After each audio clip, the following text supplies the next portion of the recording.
Number 4 فقہ میں چوتھا عنوان ہے ہدایہ کی احادیث کی تخریج اور تحقیق کی جائے۔ فقہ حنفی کی ایک مشہور اور معروف کتاب ہے ہدایہ۔ صاحب ہدایہ علامہ برہان الدین مرغینانی رحمہ اللہ، متوفہ 593 ہجری کی کتاب ہے۔ اس میں اکثر جو احادیث ہیں وہ روایت بالمعنی کے طور پر ہیں، تو عموماً ان روایات کو جب آج کل تلاش کیا جاتا ہے، خاص طور پہ جب کہ مکتبہ شاملہ میں ہو، تو وہ الفاظ ڈال کے سرچ کیے جاتے ہیں، اور وہ الفاظ نہیں ملتے تو فوراً یہ کہہ دیا جاتا ہے کہ یہ روایت موجود نہیں ہے، یا روایت پہ حکم لگا دیا جاتا ہے کہ یہ روایت غیر مستند ہے، حالانکہ ایسا نہیں ہوتا۔ اکثر ایسا ہے کہ وہ روایت کے ہم معنی الفاظ دیگر کتب احادیث میں موجود ہیں۔ تو اگر کوئی اس پر تحقیق کرے کہ ہدایہ کی چاروں جلدوں میں جو روایات ہیں، ان روایت کے مشابہ، ان کے قریب ان کے ہم معنی الفاظ جو کتب صحاح میں موجود ہیں، کتب السنن اور کتب المسانید میں جو روایات ہیں، اگر ان کی صورت میں تخریج کی جائے تو انشاءاللہ اس کا فائدہ زیادہ ہوگا۔ تو اس طرح یہ ہوگا کہ جہاں ان احادیث کی خدمت ہو جائے گی، وہاں یہ جو ایک بڑا اعتراض ہے یہ بھی دور ہو جائے گا۔ اور اس میں زیادہ مدد کن کتابوں سے لی جائے؟ تو نمبر 1 علامہ زیلعی رحمۃ اللہ علیہ کے نصب الرایہ فی تخریج احادیث الہدایہ، اور نمبر 2 حافظ ابن حجر رحمہ اللہ کی الدرایہ فی تخریج احادیث الہدایہ، اور نمبر 3 علامہ قاسم بن قطل بغا رحمہ اللہ کی منیۃ الالمعی فی ما فات من تخریج احادیث الہدایہ للزیلعی۔ علامہ قاسم بن قطل بغا رحمہ اللہ نے ان روایات کو جمع کیا ہے کہ جو روایات علامہ زیلعی رحمہ اللہ کو نہیں ملی، تو ان احادیث کی بھی اس کتاب میں انہوں نے تخریج کی ہے۔ یہ 3 کتابیں ہوں، اور اس کے ساتھ ساتھ حافظ ابن حجر رحمۃ اللہ علیہ کی التلخیص الحبیر فی تخریج احادیث الرافعی الکبیر، چونکہ اس میں بھی احکامات کی احادیث کا ایک بڑا ذخیرہ ہے۔ اور اسی طرح علامہ ناصر الدین البانی رحمہ اللہ کی ارواء الغلیل کی جو احادیث کی انہوں نے تخریج کی ہے، تو یہ بھی نہایت معاون اور مفید کتاب ہے، اور اس میں کئی اہم روایات موجود ہیں۔ تو بہرحال، اور اس کے ساتھ ساتھ احادیث میں سب سے بڑا ذخیرہ اعلاء السنن علامہ ظفر احمد عثمانی رحمۃ اللہ علیہ کی، اس میں انہوں نے احناف کے مستدل روایات کو جمع کیا ہے۔ اور اسی طرح شیخ الحدیث مولانا محمد زکریا رحمہ اللہ حضرت کی اوجز المسالک، اس میں اختلافی مسائل پر انہوں نے جانبین کے دلائل بالتفصیل لائے ہیں، تو احناف کے دلائل بھی انہوں نے دیگر روایات اور کتابوں سے ذکر کیے۔ اور اسی طرح علامہ بدر الدین عینی رحمۃ اللہ علیہ کی عمدۃ القاری۔ تو بہرحال یہ میں نے چند کتابیں عرض کی، اگر انہیں سامنے رکھا جائے اور ان کی روشنی میں روایات کو تلاش کر دیا جائے، اور تمام روایات کو اصل مراجع سے اس کے ہم معنی الفاظ ذکر کیے جائیں، تو انشاءاللہ ایک بہت بڑی خدمت ہوگی۔ اور یہ جو اشکال سامنے آتا ہے کہ اس کی روایات غیر مستند ہیں، تو ایک حد تک جواب بھی ہوگا۔ بعض روایات پر ممکن ہے کہ ان کی اصل نہ ملے، لیکن انشاءاللہ اکثر روایات ایسی ہیں کہ جن کی اصل کتب احادیث میں موجود ہے۔ اور خاص طور پہ جو کتاب الآثار لامام ابی یوسف ہے، کتاب الآثار لامام محمد ہے، جامع المسانید ہے، اس میں تو اس طرح کی روایات کو انہوں نے زیادہ تفصیل کے ساتھ ذکر کیا ہے۔ نمبر 5 فتاوی عبدالحی پر تعلیق اور تخریج کی جائے۔ علامہ عبدالحی لکھنوی رحمۃ اللہ علیہ متوفہ 1304 ہجری، حضرت کے فتاویٰ بڑی ہی علمی اور تحقیقی فتاویٰ ہیں۔ اردو زبان میں ان کا ترجمہ ایم سعید سے طبع ہے۔ یہ وہ فتاویٰ ہیں جن میں عقائد، عبادات، معاملات، معاشرت، ہر عنوان سے متعلق مسائل یکجا ہیں، اور جا بجا اس میں عربی عبارات بھی ہیں، بعض جگہ فارسی بھی ہیں، اور بڑی مفید عبارات ہیں۔ احادیث اور آثار کا بھی بہت بڑا تذکرہ اس کتاب میں۔ اس فتاویٰ کے پڑھنے سے علم میں عمق پیدا ہوتا ہے، اس لیے ممکن ہے تو آپ ایک دفعہ فتاویٰ عبدالحی کا ضرور مطالعہ کر دیں۔ تو اس کا اردو ترجمہ تو ہو چکا ہے، لیکن اب تک اس پر کوئی خدمت نہیں ہو سکی۔ اگر کوئی ان فتاویٰ کی تعلیق، تحقیق اور تخریج کر دے تو یہ ایک بہت بڑا علمی کام ہوگا۔ یعنی اول سب سے پہلے تو فتاویٰ کے مسائل کو الگ کیا جائے۔ ایک حد تک تو اس میں الگ ہیں کہ یعنی ایمان کے الگ ہوں، عقائد کے الگ ہوں، طہارت کے الگ ہوں، تو سب سے پہلا کام ہوگا تنقیح کی جائے۔ اس کے بعد دوسرا ایک اہم کام ہوگا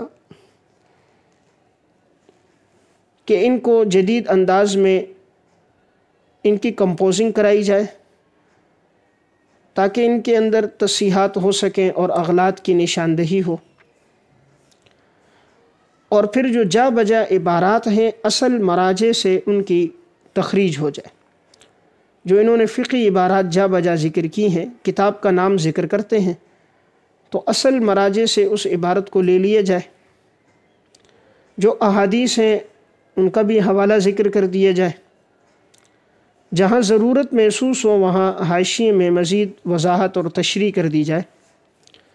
تو اگر یہ کام مکمل ہو گیا تو انشاءاللہ یہ 3 ضخیم جلدوں میں امید ہے کہ ایک بڑا علمی اور تحقیقی فتاویٰ سامنے آئے گا۔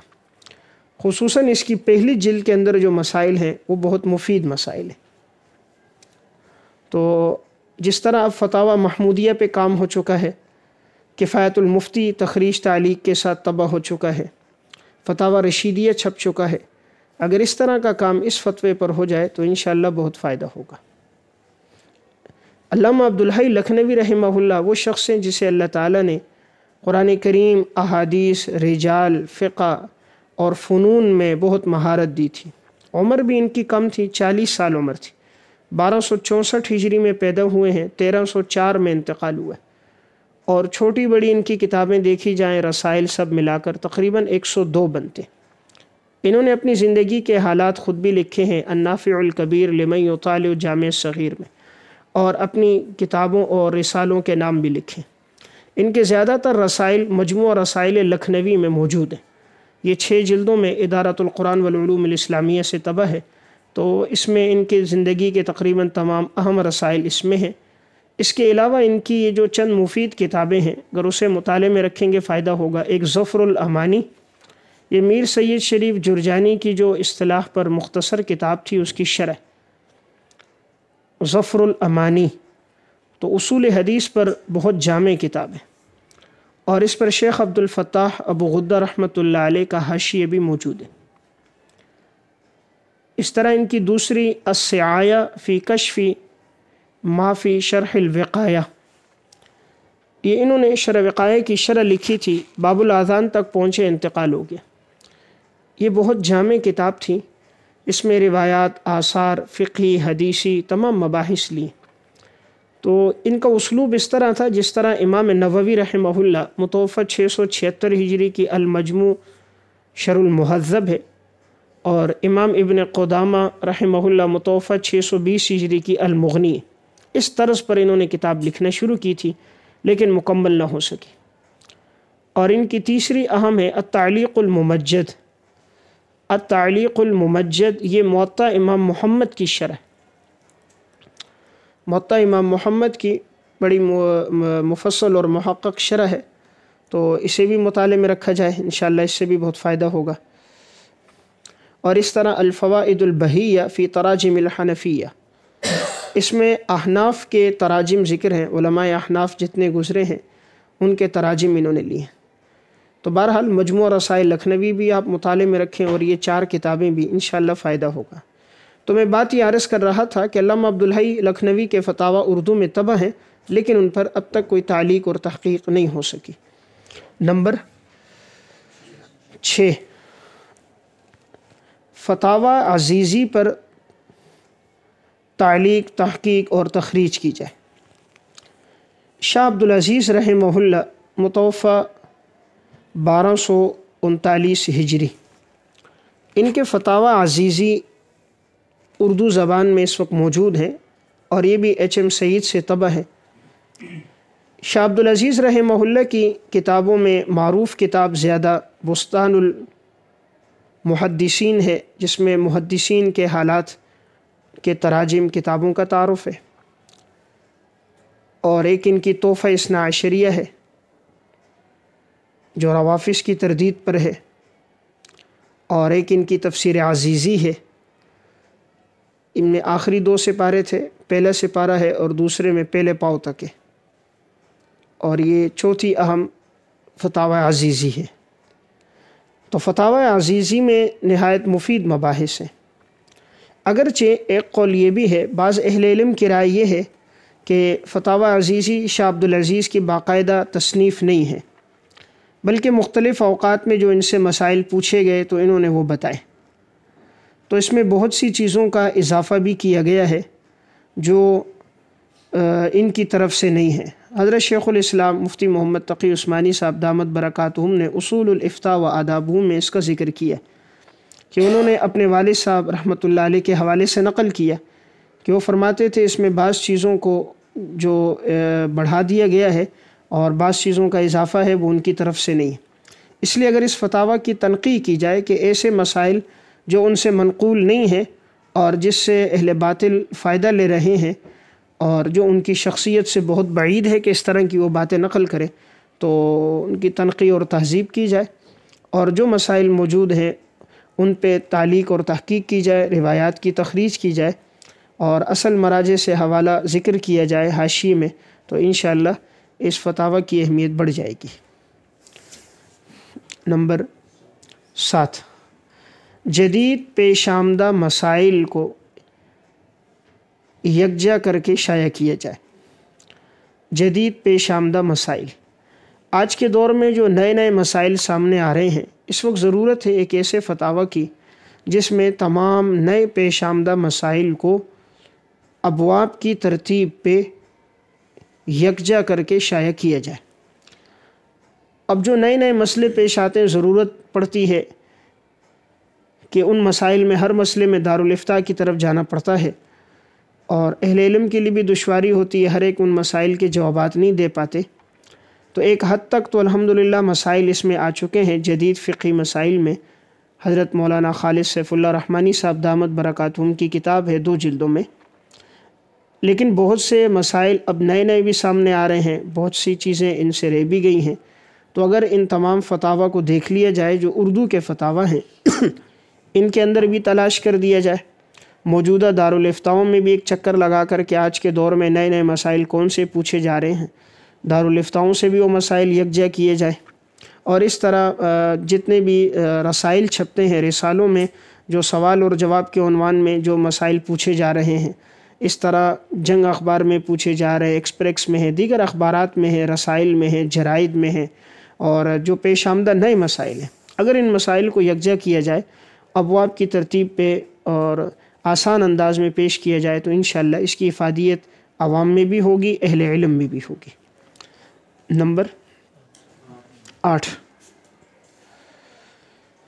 فتاویٰ دارالعلوم دیوبند، ایک حد تک تو اس کی تعلیق اور تحقیق ہوئی ہے، لیکن اب بھی اس پہ کام کی ضرورت باقی ہے۔ اگر مزید اس پر کام کر دیا جائے کہ جہاں تخریج رہ چکی ہے اس تخریج کا اضافہ کیا جائے، جہاں روایات ہیں اصل مراجع سے تحقیق کر دی جائے، بعض جگہ جواب مختصر ہے اور اگر حاشیے میں مزید وضاحت ذکر کر دی جائے، اگر کوئی بات اجمال کے ساتھ ہے تو اس کی تفصیل آ جائے، جن کتابوں میں تفصیلی مباحث ہے ان کی طرف رہنمائی کر دی جائے کہ فلاں فلاں کتاب میں تفصیلی بحث موجود ہوگی، تو اگر ان کی طرف مراجعت ہو جائے تو انشاءاللہ اس کا فائدہ ہوگا۔ اسی طرح فتاوی رشیدیہ میں بھی ایک حد تک کام تو ہوا ہے، لیکن اب بھی کچھ ضرورت باقی ہے کہ اگر اس کو جدید اسلوب میں شائع کیا جائے، اور حضرت کے دیگر بہت سے فتاوی اب نئے نئے بھی سامنے آ رہے ہیں جو پہلے طبع نہیں ہوئے تھے، اور وہ اس وقت مکتبہ حجاز دیوبند سے دیگر جگہوں سے وہ طبع ہو رہے ہیں، تو اگر ان تمام فتاوی کو یکجا کیا جائے اور یکجا کر کے ابواب کی ترتیب پر جدید انداز میں تخریج اور تعلیق کے ساتھ طبع کیے جائے تو انشاءاللہ اس کا فائدہ زیادہ ہوگا۔ نمبر 9،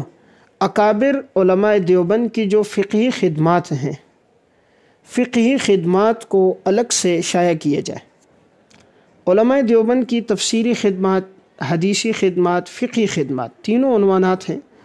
خاص طور پہ چونکہ فقہ کا عنوان چل رہا ہے تو اگر ان کی فقہی خدمات کو سامنے لایا جائے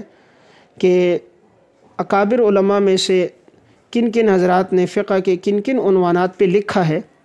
اگر ان کتابوں کا تعارف ہو جائے، کتابوں کا تذکرہ ہو جائے اور ان کے مضامین کی طرف نشاندہی کر دی جائے تو اس کا فائدہ یہ ہوگا، اگر فقہ میں کوئی طالب علم پڑھنا چاہے گا تو اسے معلوم ہو جائے گا کہ آج تک دیوبند مکتبہ فکر کی طرف سے ان حضرات نے فقہی کیا کیا خدمات سر انجام دی۔ اب علامہ قاسم نانوتوی رحمہ اللہ، ان کا انتقال 1297 ہجری میں ہوا ہے۔ حضرت نے دارالعلوم دیوبند کی بنیاد رکھی ہے، آج تقریباً ایک بہت بڑا عرصہ ہو چکا ہے، دیکھا جائے تو لگ بھگ 200 سال کا زمانہ، اور اتنا ایک طویل وقت اس پہ گزرا ہے، یعنی ایک صدی تو گزر چکی ہے اور دوسری صدی میں اب داخل ہیں، تو دوسری صدی کا بھی تقریباً 1/3 وقت گزر چکا ہے، تو اتنا طویل وقت گزرا ہے، اس میں بہت سے اہل علم آئے جو بڑے محقق بھی تھے اور فقہ کے بڑے شاہ سوار تھے، تو اگر ان کی فقہی خدمات سامنے لائی جائیں تو اس کا فائدہ یہ ہوگا ایک کتاب میں ساری فقہی کتابوں کا تعارف آ جائے گا۔ نمبر 10،